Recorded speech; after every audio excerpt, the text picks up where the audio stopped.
หมายเลข44นะครับวิ่งกลับมานะครับพอดีมีมดเดินผ่านมานะครับหักหลบแล้วมดไม่พ้นนะครับแต่เธอหลังหลุดเลยนะครับ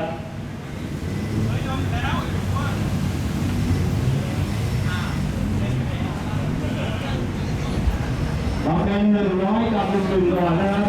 100 กับ 1 ก่อนนะครับเดี๋ยวจะรีบแข่งให้จบรุ่นนี้นะครับถึงคนช้าเลยรู้ว่าจะแข่งไม่ได้นะครับเพราะว่าคุณแข่งกันจะเลื่อนนะครับ